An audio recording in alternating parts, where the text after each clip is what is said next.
It's basically like Cradle meets Arcane Ascension with a little bit of Awaken Online thrown in. And so as you have these so many different series and so many different ideas that are sort of like in your head, how is it juggling all those different types of like themes and series and storylines? Oh, well, that's a good question. Myself, my best years were when the MCU, for example, that was at its height. My name's Lucas Flint, and I write primarily superheroes and also some lit RPG. I've been moving more into lit RPG.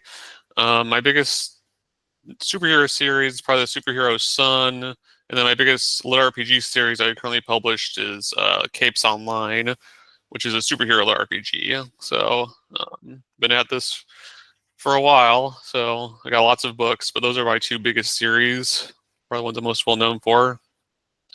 Yeah, no, that's fantastic. And that's exactly it. I was looking at sort of your stuff beforehand, and you do have a lot of books. So how long have you been writing for? Um, I've been publishing my first superhero book came out back in 2016, but I was publishing professionally since 2014. But that was like when my first series that took off and really helped me make it as a writer, like as a full-time writer.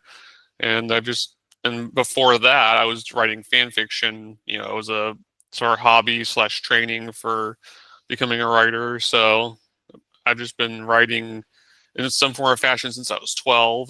So. That's amazing. That's Mhm. fantastic. Honestly, until like so to be a full-time writer is absolutely amazing. So how many books do you generally sort of like put out a year to sort of yeah, how Mhm. prolific are you right now Uh, compared to maybe like in the past? Yeah. yeah, I was a lot more prolific, almost a decade ago. I was doing, I think one year I did definitely have done 12 novels in a year because I was doing a book a month Wow. for a while there. But I've slowed down quite a bit to the point where I'm doing like maybe 4 to 6 books a year. And part of that's due to burnout, part of it's due to health issues. I had some hand pain for a while, which just Mhm. recently I've been able to get that taken care of. So, but That's great. Congrats. yeah, thank you. Yeah, no, it was really bad. It was really bad for a while there, but I'm glad because I went to physical therapy. I thought I would need like surgery, but turns out I just need to do some hand and wrist strengthening exercises, and that took care of it. So very Yeah. grateful for No, that. that's especially as writers, but just people sit down all day. So even for my day job, I sit down all day. We don't recognize how important it is for us to just stretch, especially as we get older, because we don't stretch enough Yes. when we're younger, and then as we get older, it sort of really starts to kick us in the butt, right? Yeah, that's what something I've been having to learn over the past couple of years is just taking better care of my body and health in general. Um, especially as I get older. So, um, Yeah. yeah. Back on the writing stuff. So, what does your schedule sort of look like for as a full time writer? So, are you writing one series right now? Do you sort of like set aside specific time during the day? Like, what does it sort of look like for you? So yeah, I typically write from like between 8, 8:30 and 10:30, sometimes 11 in the mornings. Um, and then in the afternoons, I'll do, non-writing related tasks like editing or formatting books for publication or marketing, planning, just whatever needs to be done, pretty much. And then sometimes I'll do some more work at night before bedtime. Because I'm married and we've got like a uh, daughter who's almost 2, so I end up and my wife also works from home, so like she'll watch our daughter during the morning and then in the afternoon, and if she has work that needs to be done, I'll typically watch our baby. So it's a little since becoming a parent, my schedule has changed a little bit, Hmm. but I actually think it's kind of helped me because I'm more efficient with my time, I think, than I was before becoming a parent. So, which I mean, it was definitely a big disruption at first, but I feel like I've gotten into a good groove, and it's helped me to prioritize time and energy and all that. Oh, good on you, man. I'm still trying to learn that whole time prioritization thing. I'm on paternity leave right now Oh, because I just had congrats! my wife just had my second, well, not my our second baby, and I also have a 2 year old, or she's almost 2. Oh, So I'm still getting used to the disruption that you were talking about. yeah, It yeah. definitely is tough.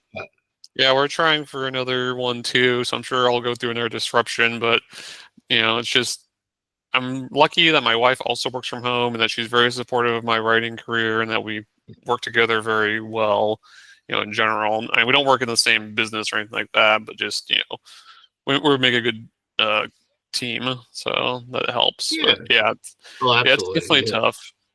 It's like they say, the most important choice you can make in your life is your partner a lot of the times, right? So Yeah, I someone who's mean, supportive is really, yeah. really important. So back to your writing and stuff. So on the writing front, so you have done a great deal of superhero books. What made Yep. you sort of start transitioning over to the lit RPG side of things, and sort of do you flip back and forth, or do you focus more on the lit RPG side now, or sort of where's your head at? Well, yeah, I have just recently started focusing more on lit RPG. Um, and by recently, I mean like this month, because I just finished up. Because I also do some ghostwriting for some other people. I just finished up a ghostwriting project and decided to go ahead and just get seriously started on my non-superhero RPG series, the Codex Wars, that I'm hoping to launch sometime either end of this year or early next year. Um, so I've been doing, and the main reason I'm doing the transition is I mean, I do like lit RPG a lot, like, and I like superheroes, but like, and there's definitely some crossover there between them, but at the same time, it's about trying to like stretch myself creatively to, when you're doing superheroes one genre for like 10 years, it's nice to be able to do something, you do want to do something different as a writer to try to grow. And also, I'm hoping this will expand my audience too into the wider lit RPG sphere, because like superheroes are pretty niche, like even more niche than lit RPG. And while I've had some, success with my superhero lit RPG stuff, I know that stuff my superhero lit RPG does not do nearly as well as like the more traditional fantasy, type lit RPGs that you see in the market. So it's mostly, like I said, a way to stretch myself creatively and to see if I can do it, and also to, try to expand my career into a somewhat bigger genre and, get a new audience that way. So Yeah. So I find it, so a couple of things you said I find really interesting. So the idea that superheroes themselves are more niche than RPGs. So I would think that because superheroes have been around since like the 30s, 40s on the comic side, that there's sort of like more familiarity of people on that. But do you think that everyone's so focused on TV shows or movies or comics that they don't really view the novel form of it as sort of like their form of entertainment that they want? So do you think you're sort of competing with comics and graphic novels on the superhero side? Um, kinda. It's hard because, superheroes in general are very much dominated by, Marvel and DC, and there's some, Mhm. fairly there's some bigger indie hits recently like The Boys and Invincible and stuff like that, but Mhm. for the most part, you know, it's very, at least, Western superheroes are very dominated um by Marvel and DC. So I've been fortunate to do decently with my, independent superhero stuff. And I've known some other authors who also have done well, but I think that maybe at the moment the tastes in superheroes have been going down. Like, you've heard of superhero fatigue with like the Marvel movies, and there may be some truth to that. Sometimes it's about quality, but I do think, because I've noticed myself that my best years were when the MCU, for example, that was at its height. Mhm. And then I've noticed that, with with that kind of struggling a little bit in my own works, and some other superhero authors I know have also been dealing with that. So I'm not necessarily going to. I don't think. I think I will return to superheroes at some point, but for the time being, I think I'm just going to try to move over to lit RPG. But yeah, I do think also, like you said, there's a lot more visual media, like movies and comics and video games, or superheroes. I think because, superheroes are pretty visual in general, Mhm. thanks to their origin in comics. So it's harder to, I think, do that with non-visual, prose fiction. Non possible, but, it is a bit more of a challenge. Sure. So And then sort of with that, so how has it been to transition? that type of writing over to LitRPG? So like you mentioned that your Superheroes Online was sort of one of the major LitRPGs that you sort of people might know you for. So do you have sort of like, is it the integration where one person has a system, or does everyone have a system, or like how do Well, you integrate those two things together? yeah, well, my Capes Online series, it was just, one of those, it was back when the VR RPG stuff was Mhm. more popular. So it's a video game, more, actual virtual reality video game where people, go into the game and can choose their, character and their alignment and costume. They can earn powers and level up and go on missions and team up with other players or fight other players. So, which that's not really super popular in the RPG at the moment. Um, but but it was. I remember when I was writing it, it was kind of challenging at first, just because you also have to keep track of like the stats and equipment and all that. But it was also Mhm. pretty fun. I feel like the system I ended up creating was like I know I got a lot of compliments from people on who read it that it was like simple but easy to follow but not too like simple like so I was pretty um happy about that. But Yeah, that's also kind of why I went back to normal superheroes for a while, just because with LRPG, it can be hard to keep track of like all the stats and growth and stuff. And I also feel like looking back at my previous LRPG series, I never really got the progression element that I didn't really nail it as well as other books I've been reading in the genre since then. So, but I still think it was a good series. I had fun writing it, and like I said, it's my second best series behind my uh, main superhero series. So people seem to like it, and I might do a RPG superhero RPG, except like set in maybe a more real world with a system, like you were saying.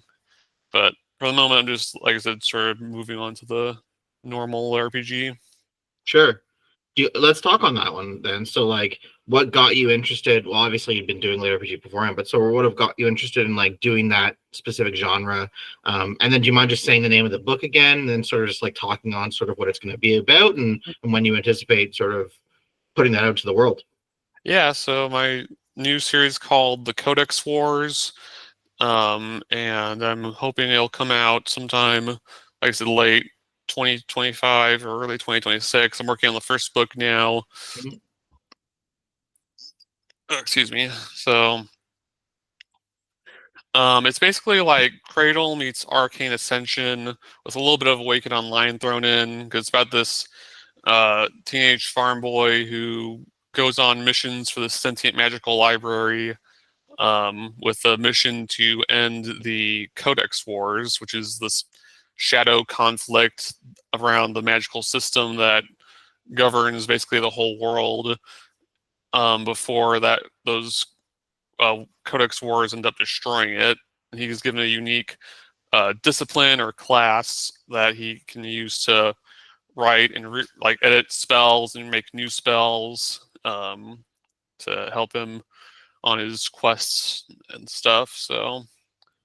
No, that's great. There's definitely there's been a few stories, but not many that I know of like that. I know that there is one called Library Reset by KT Mhm, Hanna that I read, which is a pretty good book, and it has a similar library-esque premise to it. mhm, And I know that that series is done pretty well. So seeing more within that genre would be really, really great. mhm. Absolutely. Yeah. And then So. do you how is it when you're writing one series over the other? And it sounds as though you have to like juggle lots of different types of storylines, not just in your head, but maybe you have documentation to do so as well. And you mentioned beforehand that you also do ghostwriting as well. So Mhm. I'd be interested, first off, are there any ghostwriters? Sorry, is that within the lit RPG? You don't have to say the names, but I'm curious if Yeah. that's one I RPG. mean, I've ghostwritten a progression fantasy series, which I can't tell you the name of the author or Oh anything no, like please that. don't. But Yeah. yeah, I just cannot. But yes, I mean, that's actually one of the nice things I like about ghostwriting is that it lets me write in genres that I wasn't normally writing in, gives me a chance to practice new skills and stuff. So, Yeah. um, Very, very cool. mhm. So yeah, Yeah. so back to the other piece of it then. So as you have these so many different series and so many different ideas that are sort of like in your head, how is it juggling all those different types of like themes and series and storylines? Oh, well, that's a good question. Because it has been a lot, like especially since I'm more of a discovery writer than an outliner. Although for Codex Wars, I've done a lot more pre-planning than I usually do, um, because I want to have like a system that is internally consistent and makes sense, but also has a good sense of progression. So that way you're not going too fast or going too slow. And I want to do a lot of world building, coming up with ideas. That way, I would have at least some general direction I was going in, even though I'm still pantsing a lot of the finer details and stuff. But yeah, I do have documents that I use to. I got a big world building document that's over like 200 pages at this point, which Wow. yeah, even though I've not written that much of the fiction, but like there's just a lot in this series. I got some spreadsheets to keep track of like the main character's progression and um, some stuff like that. So a bunch of templates for items and characters and stuff. That I can fill it out in the story. That way if I need to make something, if I introduce something in a story, I didn't pre-plan. I can just fill out the template and that's good to go. It looks consistent with the rest of the series. So um, so yeah, but in terms of like balancing different projects, typically I would like do like one ghostwriting project, then one me project, then one ghostwriting, one me. I just sort of bounce around. Originally, before I was doing ghostwriting, I would just I just pick one series and just write that one, and then until I finished it. But since ghostwriting, I found that bouncing between them seems to be the best way to do it. Hmm. Um, for a while there, I was doing like trying writing two different projects a day. Or I should write three books at once at one point, but that Wow. does not work for me. I do better when I can just focus on one thing at a time and just give it my best and my all, and then move on to the next thing when I'm done with that. Yeah. So how is it that you, and we'll get onto other stuff afterwards, but honestly, I haven't talked to anybody as yet who has done ghostwriting. So again, don't talk about the actual project, but how do you find that sort of like piece of it? Do you feel as though you're sort of giving away a piece of yourself as you sort of write for others, or is it stuff where they give you a lot of the framework so you don't feel as though it's your own ideas, or how does Yeah, that well, sort of like play into how you like write it? Yeah. yeah, that's a good question. I mean, it depends on the project. I've had some clients where they had a really detailed idea of what they wanted, and other ones are like, here's just the idea, go crazy with it.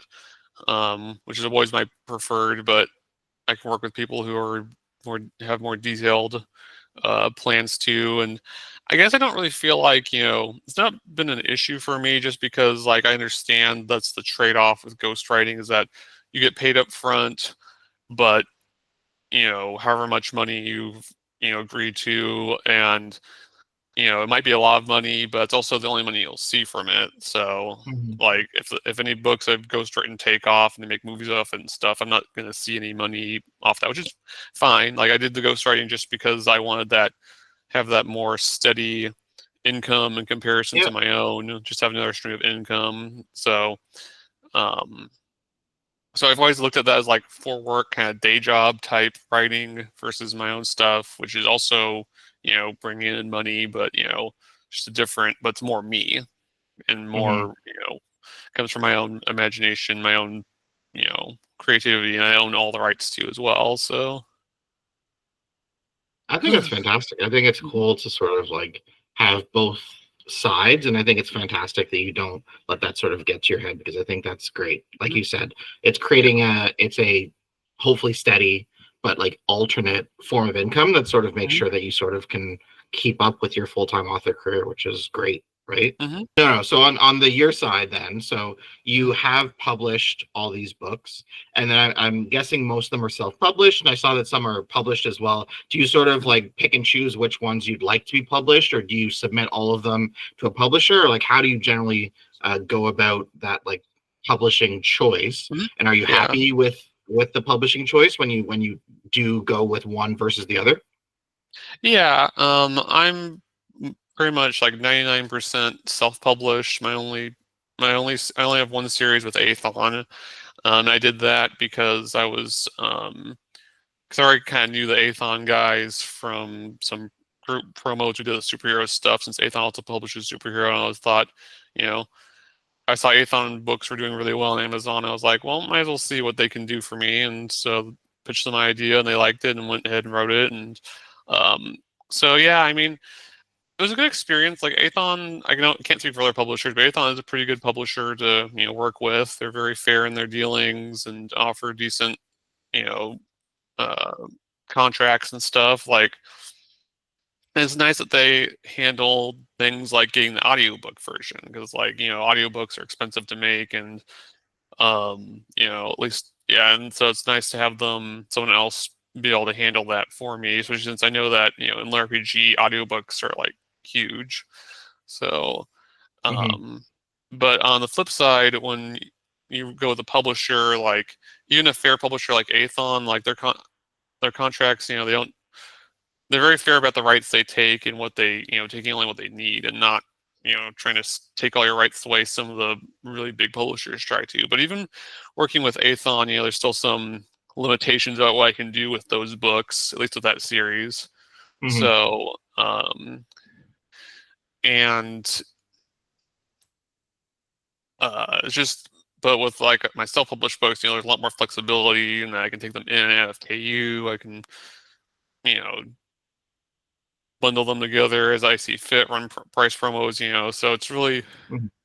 um, so just lots of pros and cons, and it's good to go with, I also went with Athon just to have like another form of income, another income stream. That's very important when you're a full-time writer is trying to develop as many income streams as you can. Yeah. Um, so and Athon is just another way to do it. So um, I'm still I'm planning to self-publish my Codex Wars series. I mean, I guess if Athon or some other publisher wants, like, I very well might shop it around, maybe, depending on how or if it does well in Royal Road and people start offering me contracts, or I might, be interested. But at the moment, I do think I like self-publishing a little bit better, just because I have all that, like I said, the freedom and flexibility, which I really value, and I do also value having like as many control over my rights, as many of my rights as possible, Hmm. um, just for long-term Yeah. stability. But so No, I can totally understand. And I noticed that several of your books were also like published in, I think it was German. It looked uh like. So how did yeah. that process sort of go about? Because that's something Oh, actually I've thought of doing. I mhm, recognize that it seems like a difficult process. So I'm mhm. curious how you sort of gone and Yeah. navigated that route. So that was actually me because I was using some AI translations. So, which Sure. I don't know how you feel about AI or not, but um, it's just because I've been seeing other author friends I know who had getting into other languages, and I've always wanted to, and then I had this opportunity to use this AI translation service that wasn't priced too badly, and I figured why not? And it's been since I do have the rights and all that, so um, I don't know if I'll be doing more of those because I have not actually I made back my investment in that just yet. Of course, there's still time for those to earn out, but it was a good experiment. I think I would prefer if, like, a foreign publisher or whatever were to do my um, do my translations for me. I do think that probably they would do better um, that way, but like there's just sort of an experiment just to see what would happen. Sure. No, that's really interesting, and I've seen those things. I personally didn't. Nothing against anybody else. I don't like AI for that side of stuff as much. Mhm. But I honestly I see the different ways that it can be used, and that's one really, really good way for it can be used. So that's really cool that you've gone down that path. And again, it's like you said, trying to find different income streams, and you're trying to remain the full-time author. As it relates to sort of maybe not that specifically, but going on another sort of like tangent as it relates to all your different books, several of your series have some fantastic artwork as well. So do you generally go to the same artists for all of your stuff, or do you generally use different types of artists, or some of them AI potentially as well? Like how is it that you generally go about finding that art? Because I think some of it really is great. Yeah, no, thank you. Yeah, I do frequently get a lot of compliments on my covers. So for a while there, I was working with Damonza, which is this book cover company based out of New Zealand. They're pretty Okay. pricey, but they also are very high quality and generally pretty great to work with. But then I switched over to Miblart back in 2020 because they're a little cheaper, but their art's also good. Like they're based out of Ukraine. They're not quite as good as Monza, but they're still pretty good. And they have done. I think they've done some LitRPG stuff. Like, I think they did one of Dakota Yeah. Kraut books, if I remember correctly. So that was another reason I was interested, since they seem to be in that same field. And I have done some AI art for my most recent series, but that's because I was just having some troubles getting the covers in time for those books to come out. So, so if they look a little, if that series looks a little off, that's why.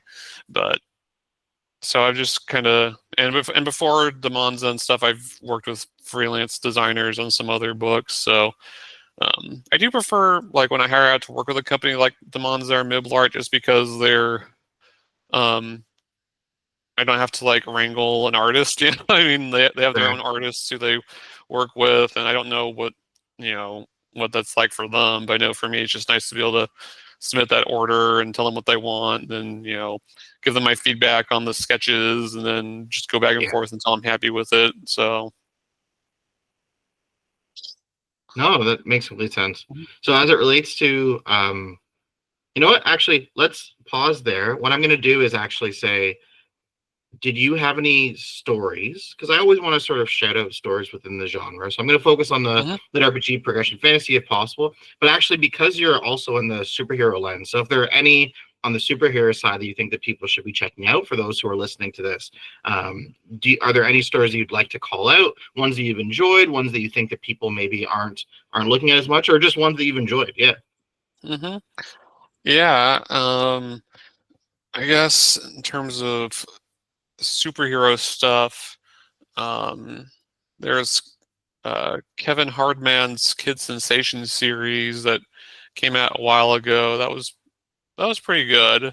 I don't know if it's still ongoing or completed or not, but I enjoyed that one. Um, and in terms of, I guess, Lit RPG and progression fantasy, my two favorite series, which are, they're both are decently popular, would have to be like Cradle and Arcane Ascension, or sufficiently advanced magic. Mhm. Just because those two, I feel like with Cradle, I like the, you know, how it's like a complete series that's really structured well, a good sense of progression with the main characters, and tells a good story. And with Arcane Ascension, I just kind of like the intrigue and the system that the author created. So those are, which I guess I know they're not exactly like obscure series, but No, that's they're great. ones you like. No, that's totally okay, honestly. And those, like you said, two very popular series, and those two are the ones who actually coined the term progression fantasy. So I think it's really cool that they are still so prolific. And I know that right now, Will White's book is actually in the sale, which I thought was really, really cool. I was able to talk Mm-hmm. with his brother and get him to discount the books and have it part of the sale, which is fantastic. Yeah. Andrew said no this time, but maybe next year. Maybe I'll get Mm-hmm. Andrew Rose books in it next year. So no, Yeah. that's fantastic. So as it relates to, do you, just on that a little bit, do you find that as you're focusing more on the Codex Wars, and sort of as you look more into the genre, are you sort of finding yourself gravitating more towards the progression fantasy side of things as opposed to like the harder lit RPG side of things? or do you find that you still jump back and forth when you read sometimes, or is it primarily on the Mhm. progression fantasy side? I think I do like the progression fantasy side a little bit more, but I've also been reading, just reading as widely in the genre as I can in preparation for the Codex Wars. So, like, I'm currently reading through Dungeon Crawler Carl, which is very different from, you Yeah, know, those other series and my own series. But, I also recognize it's very big in the genre. And it's a good series, too. Like, it's not my personal favorite, but, I know a lot of people love it. And it's been, you know, so I figure I might as well just read it. I think I'm on the fifth book at the moment. So I was hoping to get the whole series read before LitRPG Con this weekend, but I don't think I'm gonna do that. But oh, so um, are you going? Is this your first convention? So I don't know when this will go out. So it'll probably go out okay, after RPG Con and stuff, but we can still talk about it broadly. So I'm not going personally, but are you going? Is it your first con? Is it your first time going as an author? How does that process generally work for you?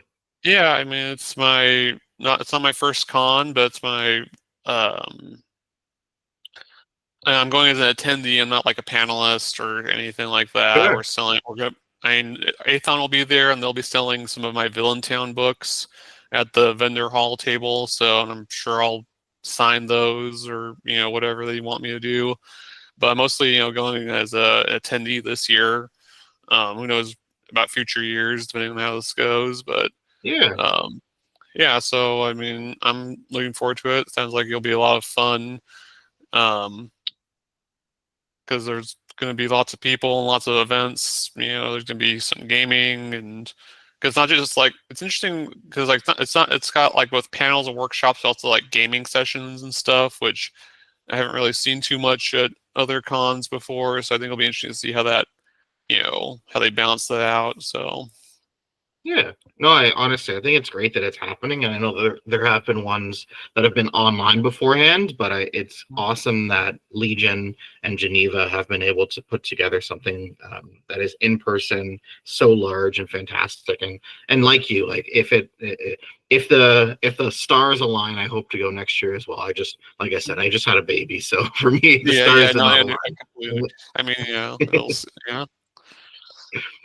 So before we sort of get closer to finalizing, can you one more time plug your books, plug where people can find you, and then also let us know like which book or books are you anticipating being on sale for the Massive LitRPG sale that's sort of about to happen as well. So just give one last plug and then also say which books are going to be on sale.